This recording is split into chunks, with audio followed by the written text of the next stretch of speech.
What's going on, everybody? Welcome back to another episode of Yammie Noob, and today something a little bit different. As you can tell, we're currently not out on a motorcycle, although we will be in a second.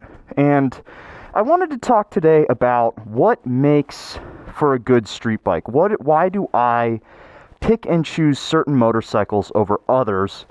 And probably illuminate a little bit of why I like this motorcycle. Now, today, I would be riding on this motorcycle because I want to ride the Harley a little bit more. However, you'll notice it is currently on the lift and has been for like 4 days now, I think. And there's a whole thing going on with this little situation right there. And we've actually got a video coming out tomorrow on what we're doing to this bike. And it's going to really change this motorcycle. And I'm super duper excited, but I can't ride it yet. I actually will be riding my KTM, and let's head on out and talk about what I think makes a really good street bike. But seriously, stay tuned for what we've got coming on this Harley. There is a ton of Harley stuff on the way, and if you want to win this motorcycle, you click the link in the description down below. Go over to yammienoob.co. Now let's get on the road. Alrighty guys, now that we are underway, let me make pure and simple the one thing that I really look for in a motorcycle when I'm going out to ride it. There's only one thing. Is the bike fun? Now, to answer that question, there's kind of a big flow chart, because this would be a really short video if that was all that I cared about. Obviously, there's plenty of things that would make a bike not fun. And I think the first thing that people often overlook when they're going to look at bikes and get their next bike is power, okay? It's really easy when you're at the dealership to look at a motorcycle and be like, yeah, you know what? I think I need 140 horsepower or more. And the sales guys, they're always going to be like, yeah, man, you're gonna really feel the bump in power over this bike, over that bike. Because they want to sell you a faster bike, because a faster bike's more expensive. If a bike is too fast, it's just not fun. And the reason why is because A, you're never ever going to be able to use all of the power of that motorcycle on the street. And B, chances are they're not very comfortable. You know, so your super fast motorcycles like your R1, your super sports, they're not super duper comfortable, and I don't know, I like to be comfortable while I'm riding. That's one of the main things. And you'll know that I used to have a VFR 800, which is not a super sport, but it was still pretty uncomfortable. Yes, it was lean forward, but it was relaxed so that you could tour on it and blah blah blah, but at the end of the day, it just wasn't super comfortable for me. And to be honest, it made a little too much power. It made about 100 horsepower at the wheel, and that is just a smidge too much, in my opinion, for the road. Because that's the kind of power at about 100 horsepower where you think you can use it. It does this thing in your brain where you're like, oh yeah, I can ring it all the way out, and then you look down and you're doing like $120. And that is, you know, lose your license speed, that's go to jail speed. And I don't want to have to worry about that. I'm kind of through the point, and this happens to a lot of motorcyclists without them even understanding what's happening. But they go get their fast bike, and then they're like, you know what? I'm good. This was fun. I want something that's a little bit more relaxed. So I like something that's right around about 75 horsepower, which is right where my SMCR is. And it's just, I don't know, it's perfectly usable. I can really ring it out, and I'm not going to go super duper fast. You know, obviously if I bang through 5 gears at wide open throttle, I'm still going to be going like 100 miles an hour, because this thing's pretty darn quick. And you know, on your multi-cylinder bikes like an SV650, Z650, all of those 650s that are making about 75 horsepower, they're plenty quick.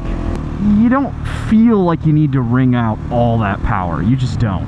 And that's what makes them fun. You can use exactly as much power as you want, and the bike's sitting there like, okay, this is cool. I'm enjoying this. Whereas you try and wring out an R1 and it's just sitting there like, come on, dude, are you really? This is all we're doing? We're only gonna go 100 miles an hour?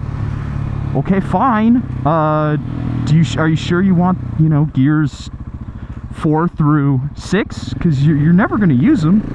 But on the opposite end of that spectrum, I like to be at 75 horsepower. So something like our Sportster or the CB500R, they're a little bit slow for my taste.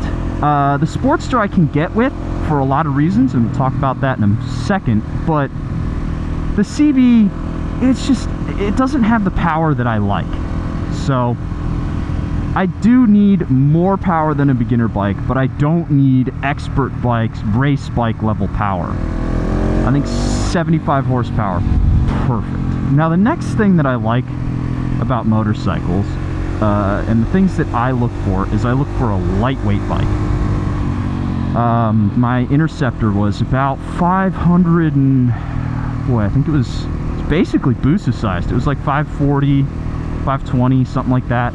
It was a cumbersome motorcycle to chuck around, and a light bike, they're just so much easier to ride. You know, they're easier to just guide through a corner. I mean, I can guide this motorcycle with just my hips. You know, I'm slowing down because I'm not putting any gas in the bike, but you know, I can guide this whole motorcycle with my hips.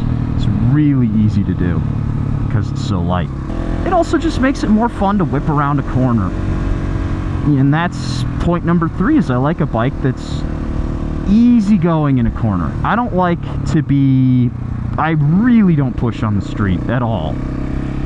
There are a couple of times when, you know, I catch myself and I'm doing something that I shouldn't, and I'm just like, okay, let's calm down. This bike makes it really easy to do that, just because of how good it is in a corner. If a bike's easy to chuck into a corner and it's easy to guide out of a corner, and it feels really good when it's on a line, then I'm gonna have fun riding it. If it feels like there's work when I'm moving the handlebars around, I don't like that. Now, one thing that I don't really care about is technology in a motorcycle. There's one piece of technology that I have to have, and that's fuel injection. You know me, hate carburetors. My DRZ is, which the battery's currently dead on that motorcycle, so I got more work I got to do on it. But I can't stand carburetors, so I need to have fuel injection. But beyond that, I don't really need any other technology. I have ride-by-wire in this motorcycle. I have throttle maps on this motorcycle. I have a... Whoop, shit. Got going a little quick there. See what I mean about 75 horsepower? I have quick shifters on this motorcycle, up and down. I've got a slipper clutch. I've got cornering ABS. I've got traction control. I've got wheelie control.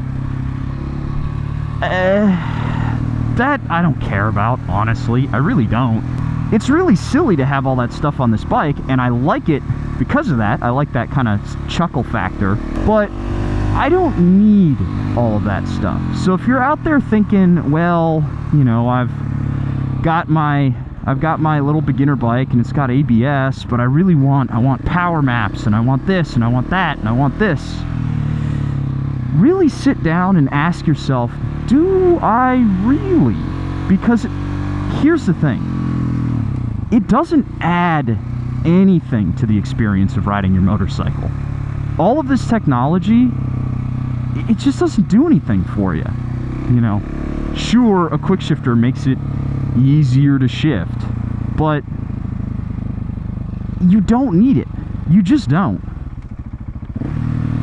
So that's one of the things where I just don't care. I don't care that this motorcycle has a ton of technology. Again, I think it's really silly on this motorcycle, and that's part of the reason why I got it, is because it's silly. And again, we'll talk about that in a little bit. But I don't need bleeding edge technology, and chances are you don't either, because you're just going to be doing this where you're stuck behind a car on a twisty road. ABS, sure, okay, that'll help. But traction control, wheelie control, power modes, who cares? Who cares? Chances are you'll be like me and just find a power mode you like and leave your bike there. I normally spend my time on this motorcycle in map 1. I don't need the crazy throttle map. Now, getting back to the silly factor, and this is where we bring the Sportster in that I wish I was riding right now for this video. Again, we're doing some really cool stuff to that motorcycle, so stay tuned, especially if you get this far into this video. But I like motorcycles that are stupid. I really like stupid motorcycles. Now, is my motorcycle stupid? Absolutely. Absolutely it's stupid. It has fully adjustable WP apex suspension, quick shifter up and down, slipper clutch, all this cool stuff, 6-axis IMU. That is stupid on this motorcycle. And every time I use that stuff, it puts a big old grin on my face. It really does. And in the same way, the Harley is a stupid motorcycle. It's air cooled. It makes a lot of noise. It shakes so bad. But it's a perfectly functional motorcycle, you know? Everything works. It goes down the road. You can chuck it into a corner. You can have fun on that bike. Everything works. But it's dumb. It's real dumb. It's an ancient motorcycle.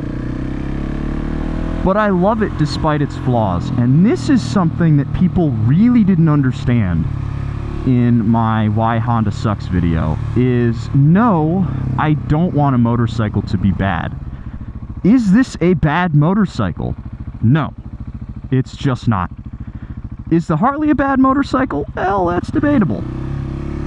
I personally think it is a bad motorcycle. Sportster guys, they disagree with me on that. But a bike can be fun and bad at the same time. And some of the badness can make the bike fun, like the fact that the Harley shakes so much. That's part of the fun for me. And this is why I think Hondas are boring, because they don't do anything. They just work. And yeah, you can chuck them into a corner, and yeah, you can do all this other stuff. But I don't know, there's no real personality to a bike.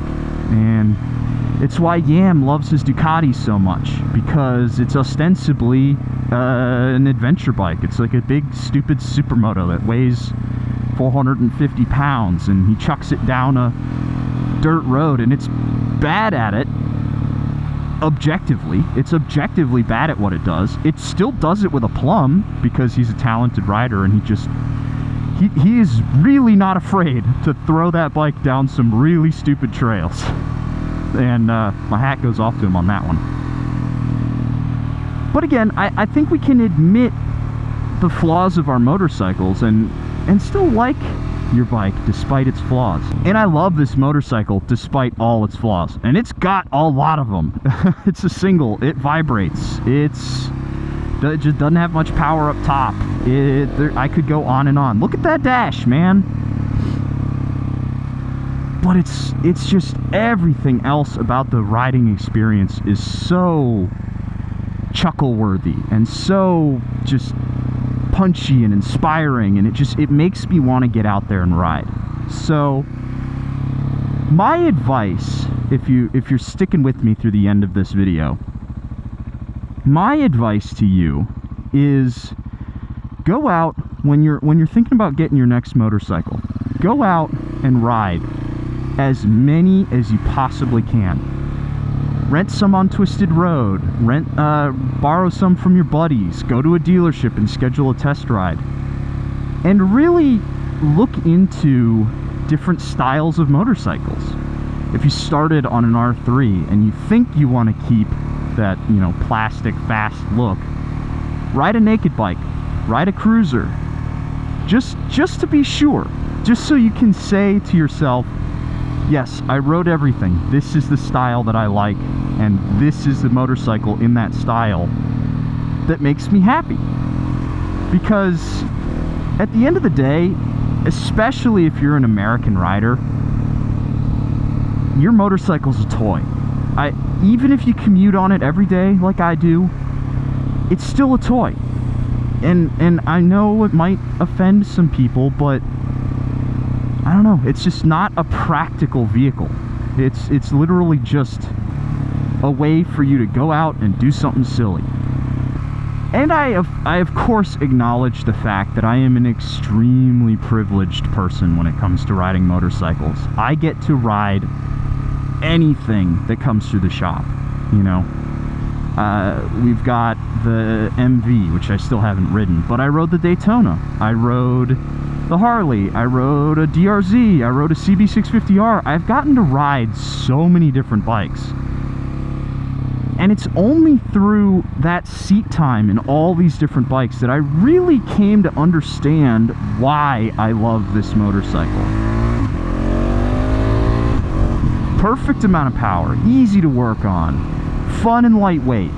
That's the kind of thing that comes with experience, and it's why I urge you guys, especially if you're getting ready to upgrade from your first motorcycle, go out and ride something different. I know you might not like it. You might think, ugh, why am I getting on a cruiser? I hate cruisers. But you might get on a Scout, like me, and realize, holy cow, this is a really good motorcycle. But again, I can't stress this enough. Only you can decide whether your bike is fun. Because it's your butt in the seat, it's your hand on the throttle, and it's your money on the table. So again, ride as many bikes as possible. I know I already wrapped this thing up, but I wanted to mention one more quick thing, and that's looks, man. If you do not like the look of your motorcycle, you bought the wrong bike. And at the time of talking, Fortnite just put out a giant video about how you can mathematically tell if you like the looks of your motorcycle. That's a little overkill, I think. Honestly, you know within the first 10 seconds of looking at your motorcycle whether or not you like it. And you know you bought the right bike if at the end of the day you get off your bike and you look back and you're like, damn, that's my motorcycle. It looks so cool. And again, you're just going to get more and more drawn to it the longer you have it. That's really what makes... You need to have that sort of special ethereal connection to your motorcycle. And I really have that with this motorcycle. It's the first one that I've owned where every time I look at it, I'm like, God damn, that's my motorcycle. So hopefully this all helps you out, and I will catch you guys in the next one. So my sweet little squid, this video is actually over, but lucky for you, click on this one right here. You can keep watching your sweet Papa Yam, delivering you the motorcycle content you've come to know and love. Don't worry, I'll wait. I'll be here waiting for you. You're gonna click on that video.